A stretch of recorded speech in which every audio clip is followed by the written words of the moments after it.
Today we have decided to have a Hamsa Puja in Germany.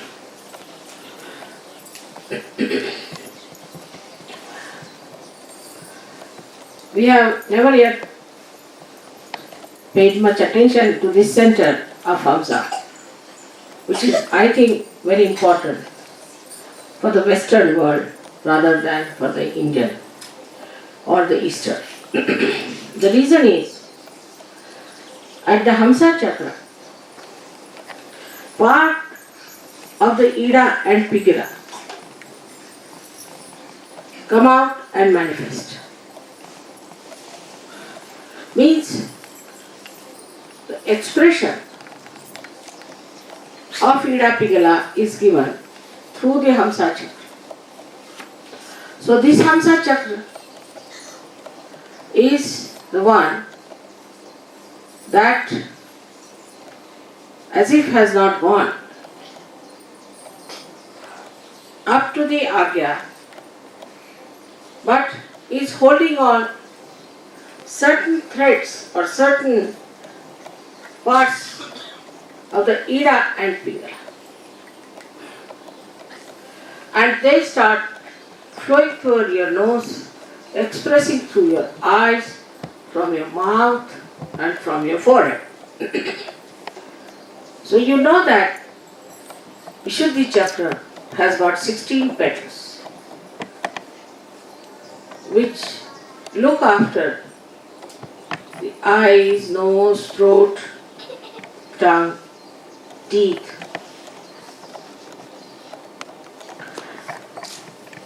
But the expression part of it comes through the Hamsa Chakra of all these. So, it's a very, very important thing in a Western mind to understand Hamsa Chakra. There's a beautiful couplet about this in Sanskrit. Hansa Shvetaha Pakaha Shvetaha Ko Vedo Hansa Vakayo Nirakshira Viveketu Hansa Hansa Vakaha Vaka. Meaning the crane and the swan, both are white. And what makes the difference between the two? If you mix the water and the milk together, the Hansa will just suck in the milk. So it can discriminate between the water and the milk. While the Baka means the crane cannot. It's a very significant thing for Sahaja Yogis to understand. Discretion is to be understood very deeply within ourselves, and how we develop discretion is very important in Sahaja Yoga. But before we go to that, let us see how this discretion plays a part very much in the manifestation of our expressions outside. We are the people in the West who always try to express ourselves outside. It's very important how you look. It's very important where you look, what you look, what you see.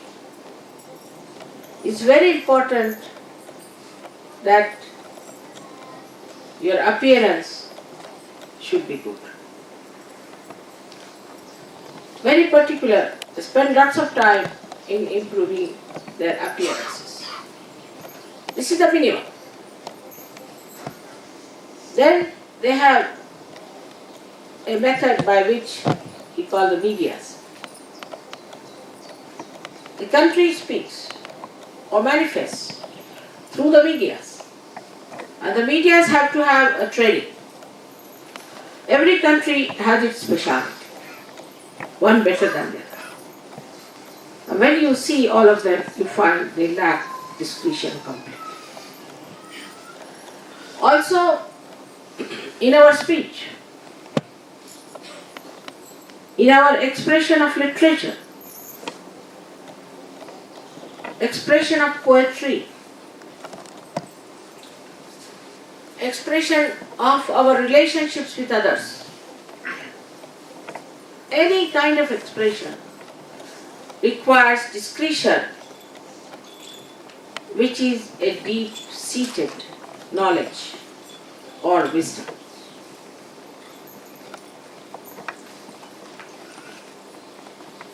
If in the West people were not so much outside, they would have been much better off, I think.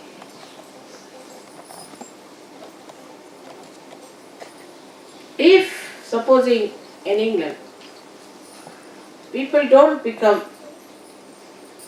punks, then others will laugh at them. And they'll think that this man has no money to become a punk. So kind of a fashion that sets in a society of that kind, which has no discretion and which is very outward.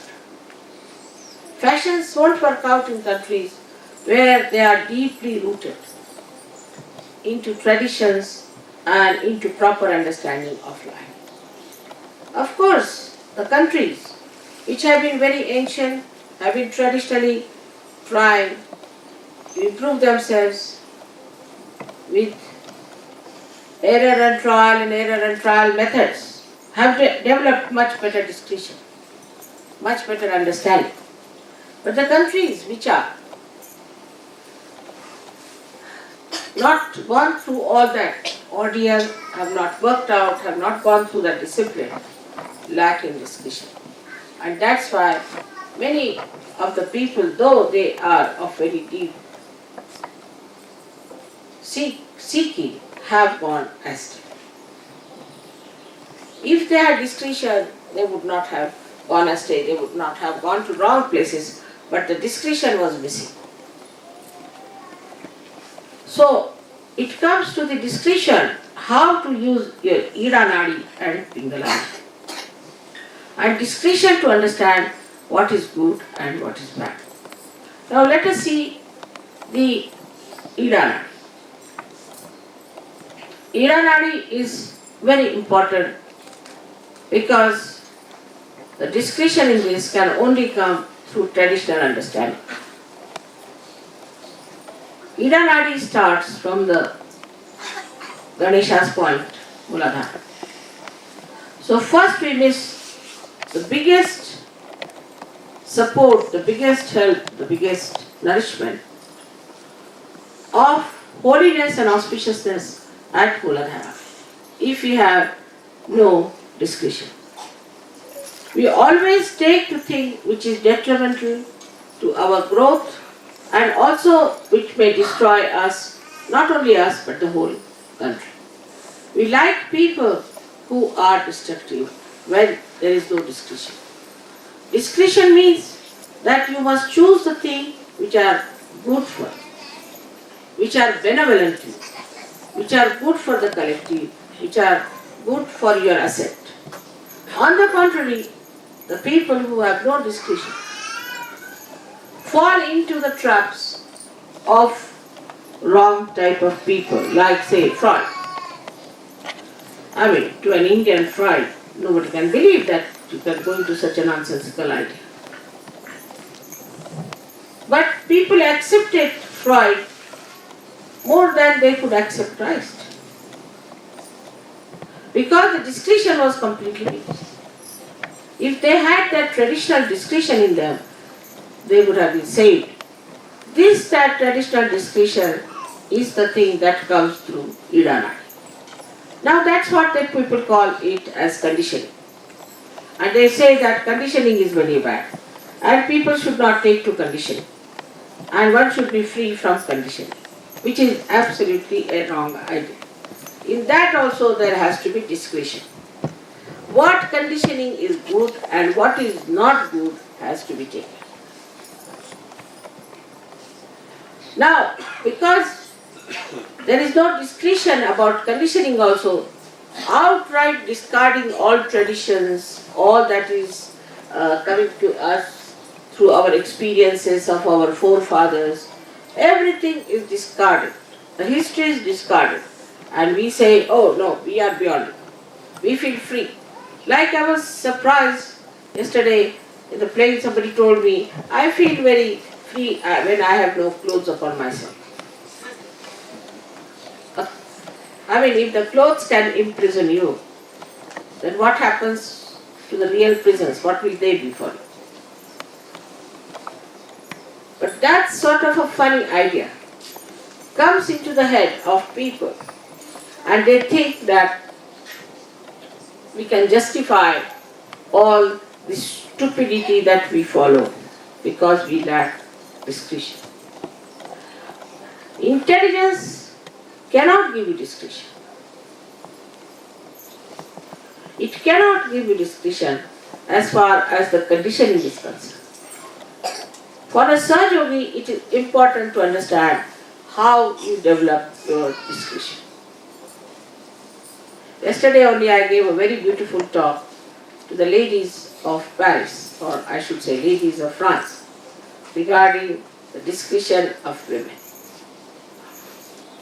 The discretion of the Ida Nadi is intuition. If you develop that discretion within you through your meditative powers, you develop intuition. And intuition is nothing but is the help of the ganas which are surrounding you. If you learn to take help from the ganas, you can become very intuitive, and without much intelligence of yours, you can say the right thing. The whole of Sahaja Yoga, I would say 50% at least out of that is based on intuition. For that you have to develop a proper sense of Sri Ganesh. Sri Ganesh in its right sense you have to understand. From there starts, because he is Ganapati, he is the one who is the master, is the chief of all the ganas. So the ganas give you the intuition. For example, say I have to go somewhere, and then what I say is that no, I won't be able to go there tomorrow, and I won't go somehow. And people think, Mother, how do you know? I know, because the ganas are there, and what they say is the truth. They know all about it. Or anything I say about someone comes true. So they start asking me, how is it, Mother, you have come to know about it? I live on intuition. Like I have to catch a plane, I know by intuition what's going to happen. This part has to develop by worshipping Sri Ganesh. So imagine Sri Ganesha also rules a part of the Hamsa Puja. So when we say Ham and Sa, these two are actually the Bija mantras of the Agya. But when the Agya touches the Hamsa, it starts here. That's why at the base, at the root of it is the Hamsa. And here the Hum. Hum means I am. If you are discreet, you will not take to fashions. You will not take to stupid ideas. You have your own personality. You are a Sahaja Yogi. You don't listen to people who are non-Sahaja Yogis. That is the Hum part. I am. Not the ego part. But the Hum, to understand that I am a yogi and I know so many things which normally people don't know, and so I have nothing to do with them. I have not to take any lessons from them. They are not to teach me anything. There is nothing that they know. I know much more. To be aware of yourself is Hum. So that comes from the right side, I would say. The discretion of right side is hum, and the discretion of left side is sa. Sa means you, means you are the. In your case, you know who is the you. But for every human being, you is the divine. You are the one. This comes from the left side, is sa. So the word Hamsa is made of two types of discretion, where to see I am and where to see you are. On these two balances, as they have shown here beautifully, the moon and the sun. In the center is the cross, which gives you the balance, which gives you the dharma. How all these things are connected, one after another, layers after layers, you can see how dharma is connected with discretion. Now, there are people who are suddenly enticed by some sort of a ritual. For example, I have seen some Sahajogis. They come to the puja and they are giving bandhan to them, like mad. On the way they'll go, they'll give bandhan. Anywhere they go bandhan, like mad. That's just conditioning. That's not discretion. That's not Sahajog. It is to be seen, is it to be given bandhan or not? In the presence of mother, there is bandhan. What is there to give bandhan to yourself? But people, when I am talking, are giving bandhan, raising their kudai. They are all mad people, I think. In the same way, there are people.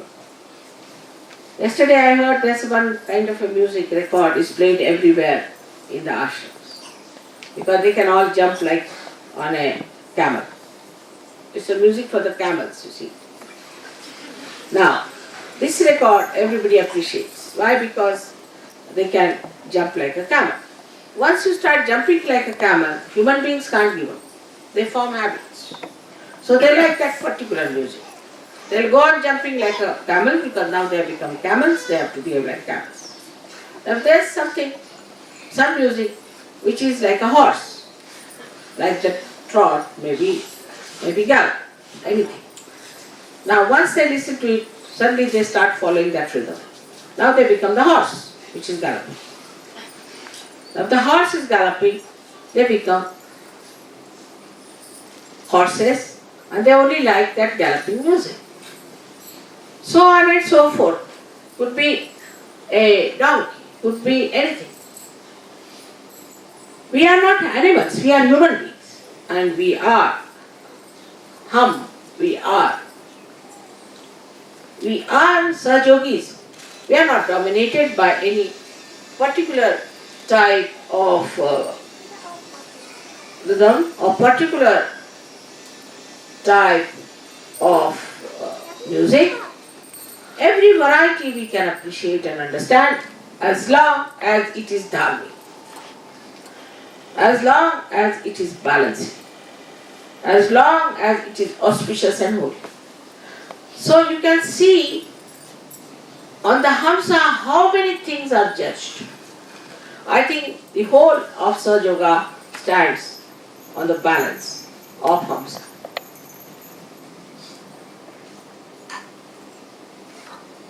There are people who are very astute, means very honest. But this honesty can go into a ridiculous limit. Or else there are people who are very hardworking. This can also go to the ridiculous limit. So these qualities which are supposed to be good cannot be righteous. The righteousness is discretion.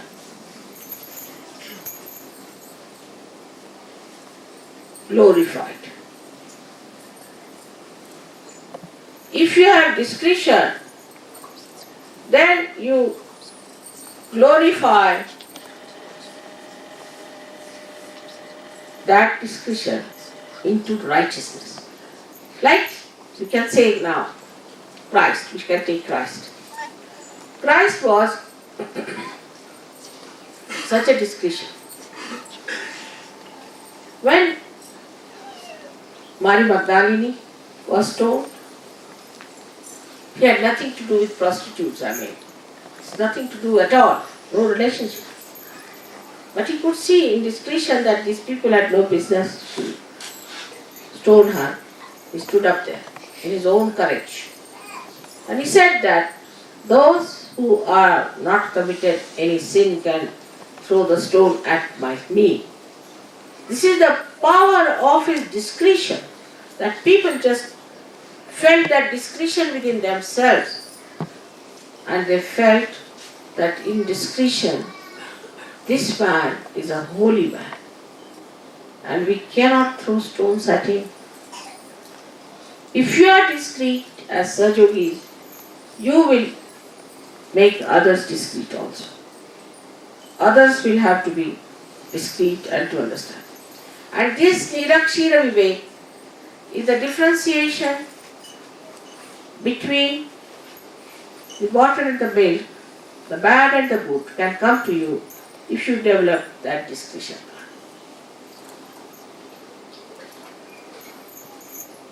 In Sahaja Yoga, at every stage, you will find people falter also with the right side in discretion.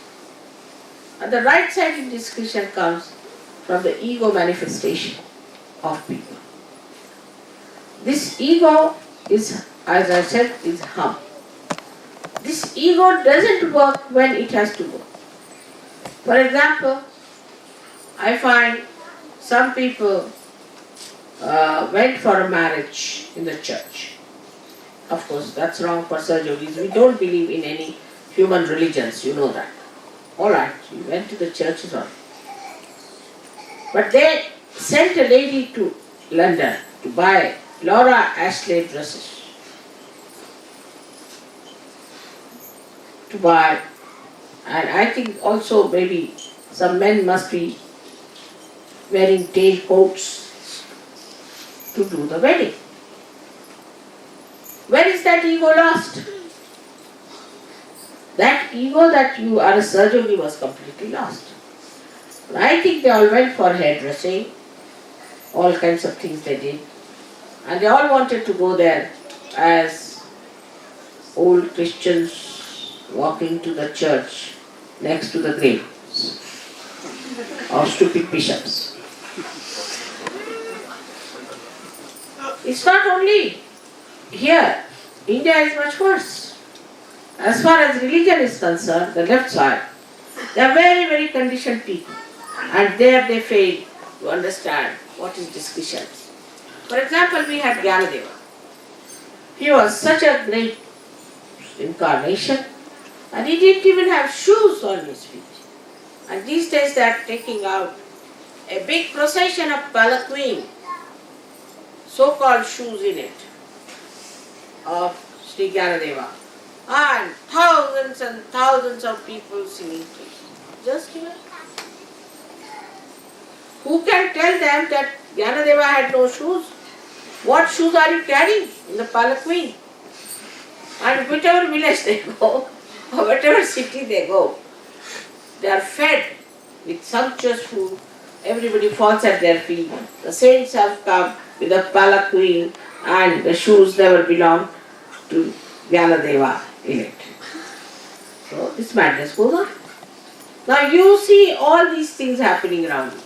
In every country, in every religion, in every stupid area, you see all this happening. But you just join hands. You become one with it.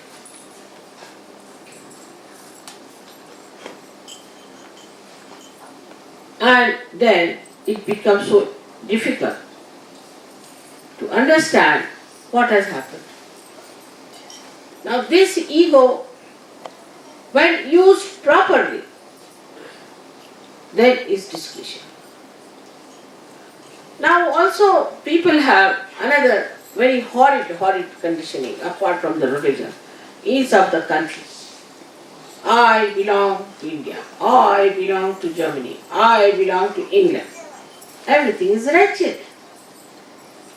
I mean, to say something like that means you are not yet grown up to the Sahasrara land. Those who start becoming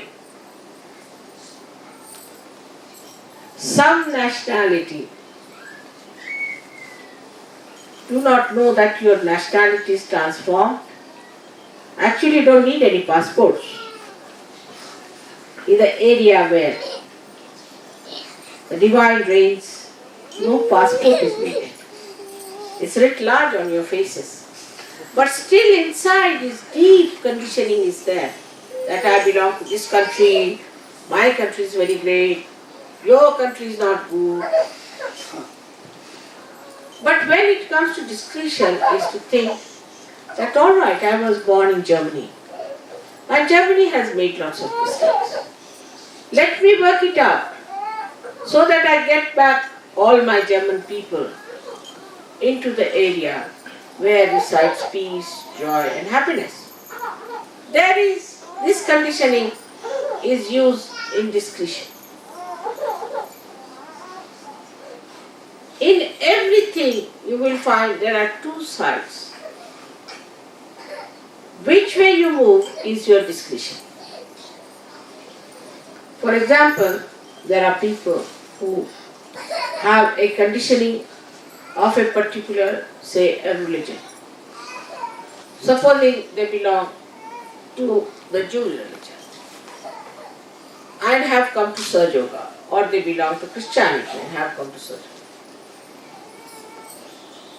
So now, what is the discretion? As soon as another Jew person comes in or Christian person comes in, they'll just get into a fraternity of roots there. And they all become great friends because she's Jew, I'm Jew, my father is Jew, my mother is Jew, my sister is Jew. Same with Christian, same with other community, same with any other nationality. Now, what is the discretion when you see?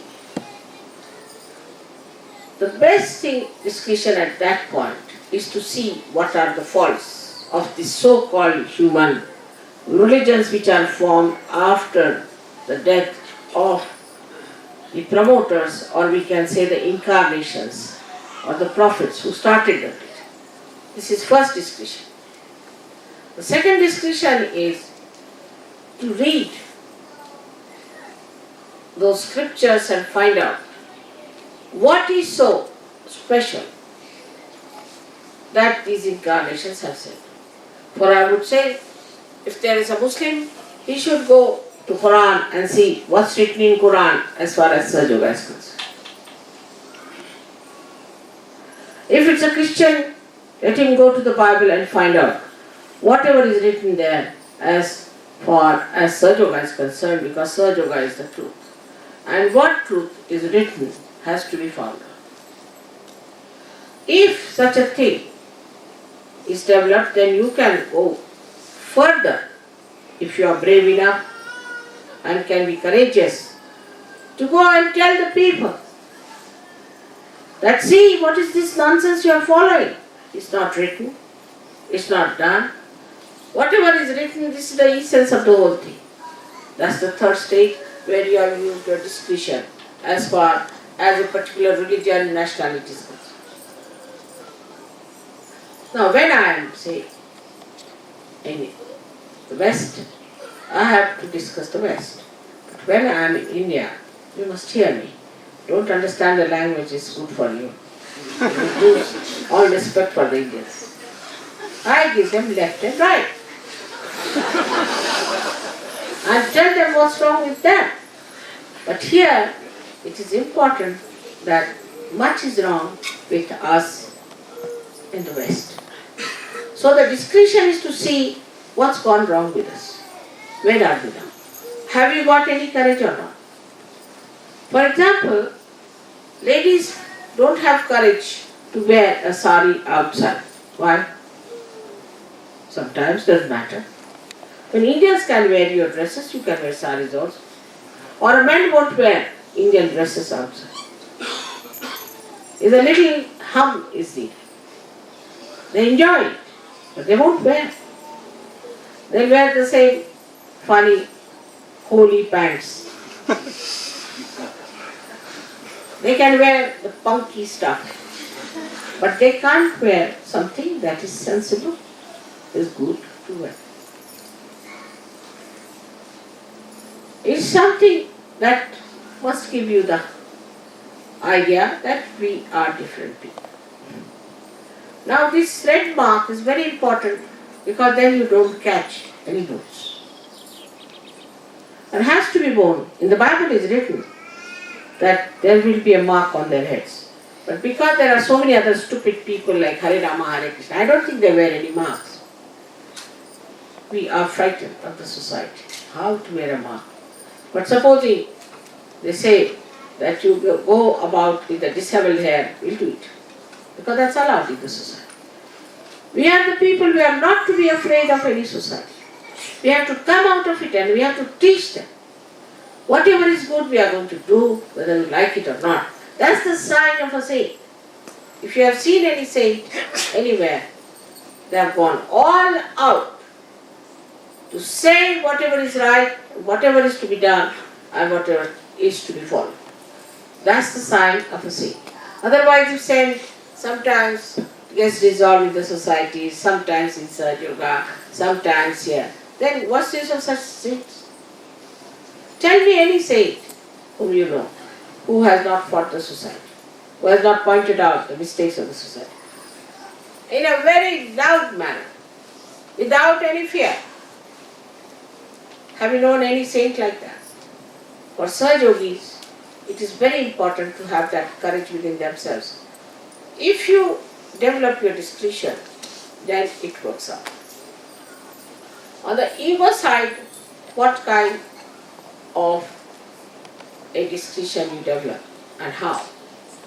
On the right side are all the devas, all the deities sitting around you. You have to understand these deities. You have to know what they are going to do. Supposing now you are lost on the way. So you should not think like all other people, oh, I'm lost in the way, how will I go there, what will I do? After all, you are going for some nonsensical work. Doesn't matter. But you must think, why? Hanumana, he must have brought me here for some purpose. Let's be on the lookout. Accept it. Accept the situation. When you accept the situation, you are playing into the hands of the deities and they are guiding you. Your deities are working it out. Accept it. And this acceptance will give you a wonderful discretion over your ego. Whatever goes wrong, it's alright. We accept it. And above all, the vibrations part, which you have to see. If you do something, if vibrations are going down, then of course I am a Sahaja. To me, vibrations and my ascent is the most important thing. So to develop the discretion on the right hand side, you have to know your goal, your destination. You must know on what path you are standing and where you are brought. Where are you today? You are not like other people. If that kind of a discretion you develop within yourself through pure intelligence, for that you need pure intelligence. And pure intelligence in Hamsa is that it glides on the water. It shrugs the water. It doesn't allow anything to overpower.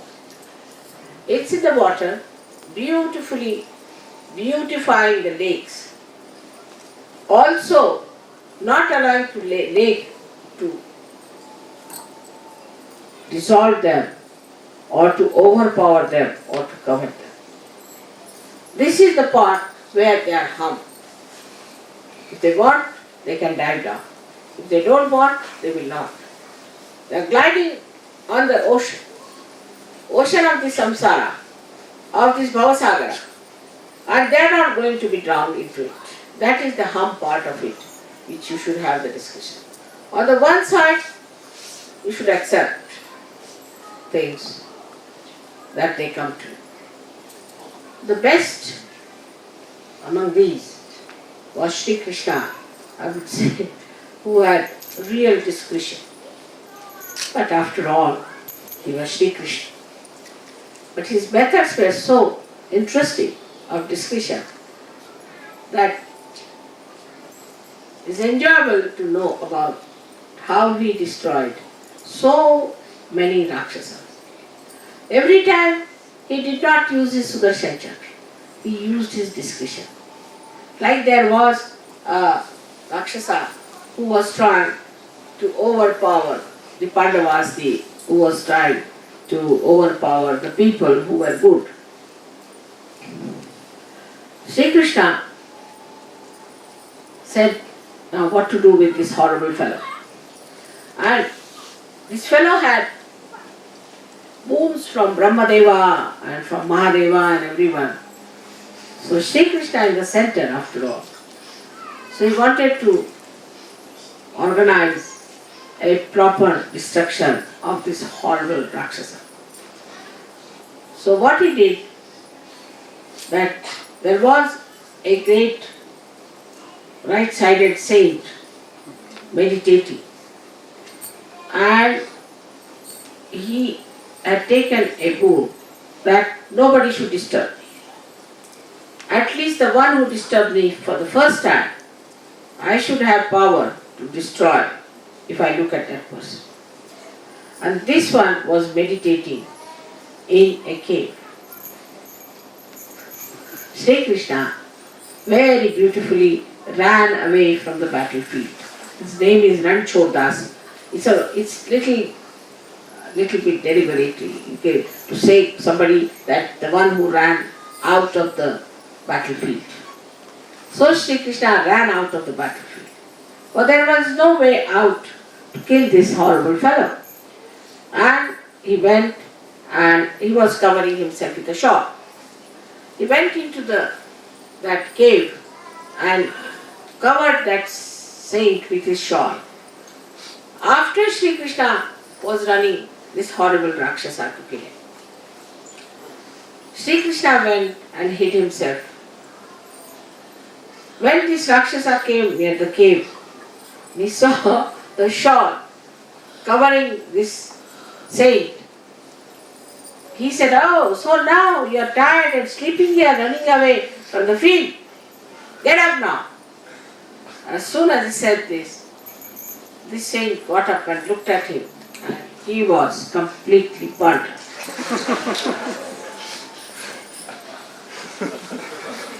So, if Sri Krishna is the Virata at his feet,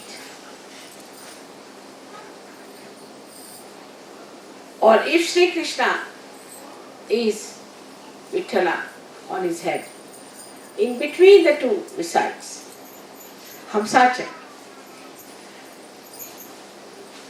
The discretion is very beautifully described in the life of Sri Krishna. We can call him that he had a naughty way of using his discretion. He has done so many things like that. But they create a drama. They create his Leela. Because he was Leela, that's why he could use his discretion to create a drama or play. So on one side, we have the help of Sri Krishna to give us the discretion. And on the other side, we have Christ. In between is placed is Hamsa. So we have two great incarnations within us who are the embodiment of discretion.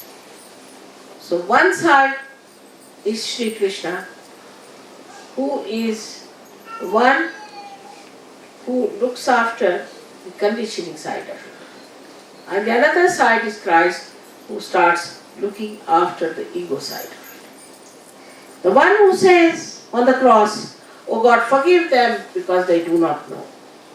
Oh Father, forgive them for they do not know what they are doing," is the same one who takes a hunter in his hand and hits people, starts beating them because they are making money in the name of God. See the discussion. That's Jesus. Same Sri Krishna, who with his Sudarshan Chakra can kill thousands and thousands of Rakshasas, becomes the driver of Arjuna. The contrast of their behavior is the beautiful saga of their discussion. Now for a Sahaja it is important to understand that they have to work out their discussion in a manner that they develop their intuition. I would say the first thought could be the intuition. Could be that this is intuition. Try. Experiment. But going to the extremes of everything is wrong in Sahaja Yoga. You have to do everything in moderation. Like I told them to see everything through vibration. So they will put their hands, I don't know, to everything. Should I buy this sari or not? Even go beyond that. Should I buy this face powder or not? It's so ridiculous. It's so bad that ultimately you find you have become a booth and you are telling everybody that your vibrations are bad. Because your vibrations are bad. Your attention is bad. Putting your attention to nonsensical thing makes your vibrations absolutely disappear. So, with discretion, you must have common sense, practical sense.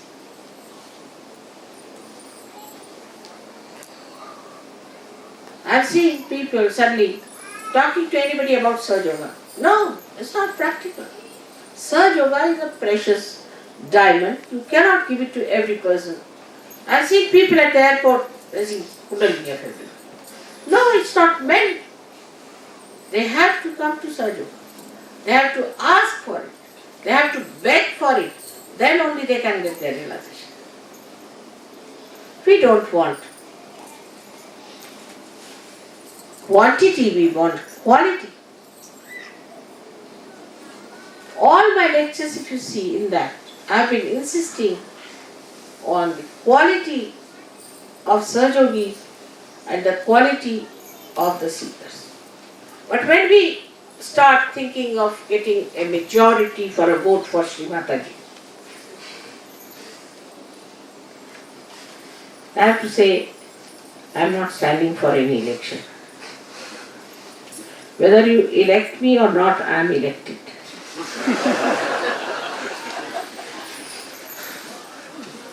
You don't have to do that. I don't need many people for that. And when you fail in discussion, you find some problems develop. Now, it is for you to find out what indiscreet things you have done. Where have you gone wrong? In which way have you done a mistake? It is for you to find out. Then rectify it. Otherwise in Sahaja Yoga, there should be no problems, there should be no audience, there should be all joy and joy and joy. But the discretion should be to find out what are your weaknesses, where have you done wrong, what's gone wrong, where, in what part, and how you have failed. Sometimes people think, oh, we did a lot at that time, now we can't. then you have failed. Like I heard that people are saying, now we have come here so we will not go to Guru Puja. It's wrong. Very wrong. You have to come to Guru Puja. No question. Guru Puja is the one puja you cannot miss. Even if you meet Sahasrara is alright, but Guru Puja is very important. At any cost you have to come for Guru Puja. I know I chose a place which is Andorra. But it's not Himalaya.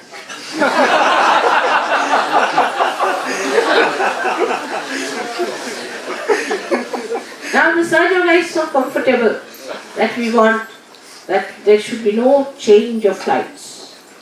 Directly we sit on a Hamsa and reach Andorra place. You will see that. But if you develop a habit of thinking, oh, it would be difficult, everything. But as Mother has said, it is going to be the easiest, everything is going to work out. Once you think like that, it will work. Everything will work out. But first there should be pure desire. Whenever such ideas come into your head, again use your discretion. We go to Guru Puja for our own health. Every Guru Puja, if you remember, you have come up very much higher. Every Guru Puja has helped. Of course, you say that Maharashtra tour is very good. I agree, it is. Maharashtra tour helps you a lot. But that's for 30 days. So intensive. Guru Puja is only one day. How many pujas you have in Maharashtra? At least 8 to 9. Sometimes even 10. That's why. Naturally, it has to be much more effective. But Guru Puja itself is extremely effective. Indians have been asking me, Mother, at least once more, give us the Guru Puja. We'll give anything to have a Guru Puja. Please come. This time they wanted to have Guru Puja. Imagine, you could not have attended Guru Puja in India. But Andorra, I have a special purpose. I have a special purpose. So please understand, I am not a purposeless personality.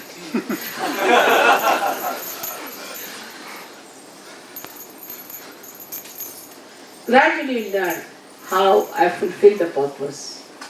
Yours, mine and that of Sergio. Together. How I work it out beautifully. You will understand. And I hope one day you also develop all those beautiful ways and methods of discretion by which you just do the right thing and never the wrong thing.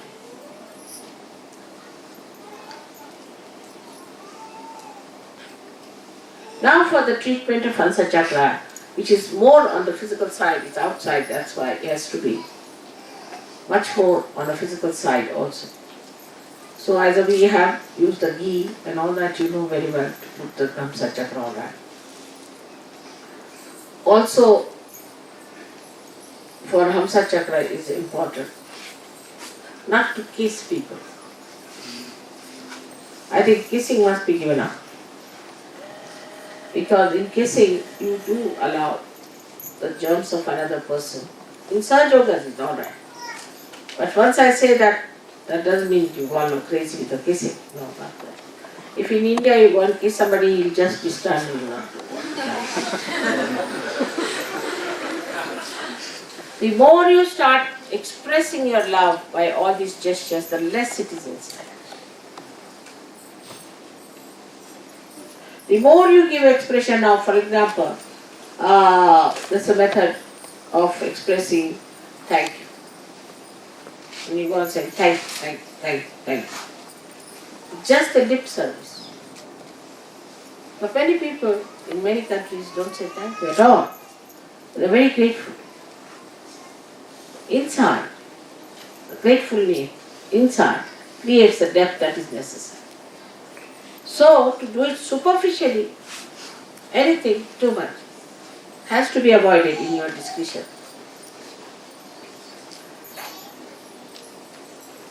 But avoiding extremes, avoiding too much outward expression, again can create another indiscretion, like the English. They don't speak. They just don't speak. You travel with them every day for 25 miles, sitting together, they will not say who you are. They'll know each and everything about you, but they'll just keep. They are not supposed to speak. It's artificial. So the second point we have to come to, we are not to be artificial. It's alright. If somebody feels like just out of just spontaneity wants to love me and hug me, I don't mind. Because not artificial, it just comes. Children are most spontaneous. They are not artificial. They are not at all artificial. In the same way, we have to be very natural about everything.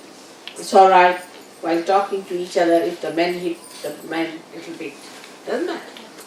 They are not insulted. It's a love, expression of love. Is all. But should be spontaneous, should not be artificial.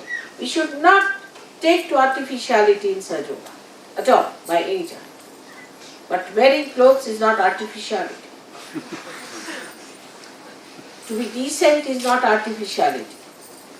To be dignified is not artificiality. Artificiality is that what you don't feel inside is to say out. That is artificiality, and for Sajogi, he feels he has that bashfulness, he has that shyness, he has that protocol, and he respects his body. Out of respect of the body, he doesn't want to do something that will insult him.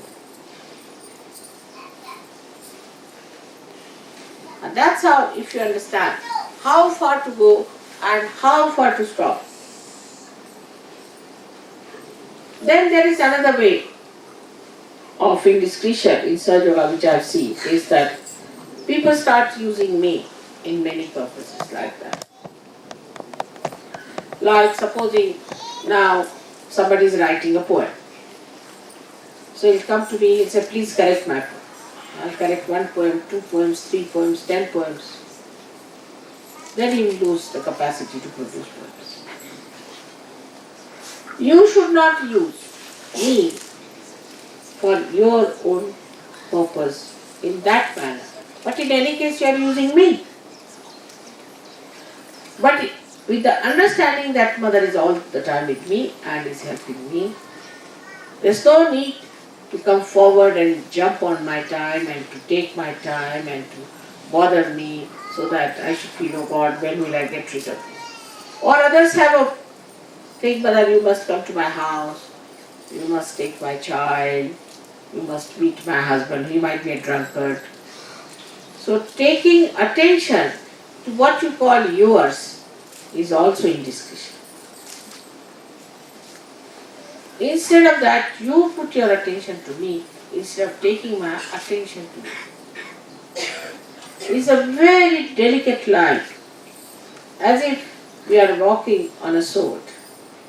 It's a very, very delicate line of discretion.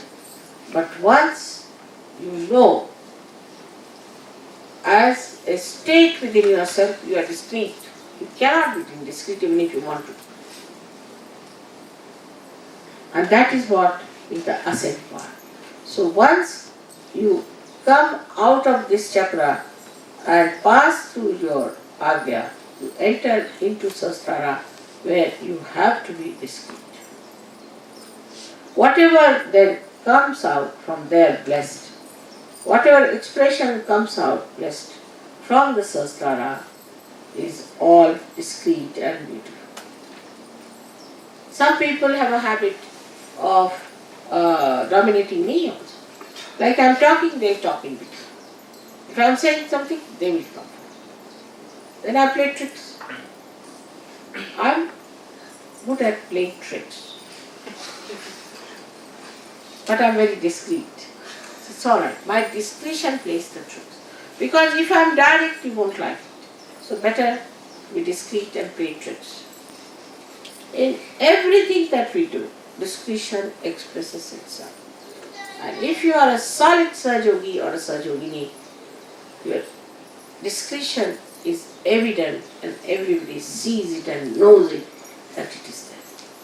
So for all of you, it is important to develop your discretion today and to ask me to recite your Hamsa Chakra so that you are all the time stationed in the power of discretion.